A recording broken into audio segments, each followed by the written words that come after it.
सकाळी उठायचं आणि बागेमध्ये फेरफटका मारायचा. आता हे की नाही रोजचंच माझं झालेलं आहे.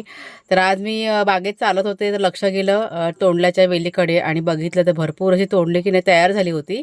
साधारण एक 4-5 दिवसापूर्वी भाजी काढली होती आणि आत्ता बघितलं तर पुन्हा आता तयार झालेली आहेत. साधारण इथे आता तोडायला बघा सुरुवात केलेली आहे आणि खूप छान वाटतं अशी बागेतली ताजी भाजी काढायची आणि म्हणजे तोडायला पण इतकं छान वाटतं, बघायला पण खूप छान वाटतं.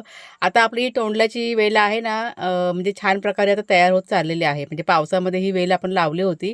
त्यावेळेस म्हणजे थोडीशी जराशी कमजोर होती, पण आता छान प्रकारे आता झालेली आहे आणि आठवड्यातनं निदान एकदा तरी अशी पाव किलो तोडले की नाही मिळतात.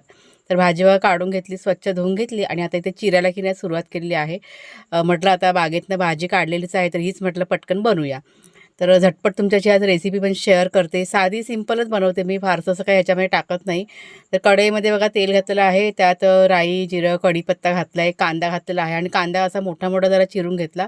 लसूण आणि टोमॅटो. टोमॅटो पण म्हणजे असा मोठाच चिरून घेतलेला आहे. त्याच्यानंतर चांगलं असं परतून घेतलं आणि मग सर्व मसाले. तिखट मसाला, थोडीशी हळद घातलेली आहे. त्याच्यानंतर चिरलेली भाजी त्यात घातली. चांगली अशी परतून घेतली तेलामध्ये त्या आणि मग चवीप्रमाणे त्यात मीठ घातलेलं आहे. थोडीशी कोथिंबीर घातली आणि झाकण ठेवून ही भाजी वाफेवरती की नाही एक 5 मिनिटं शिजत ठेवलेली आहे.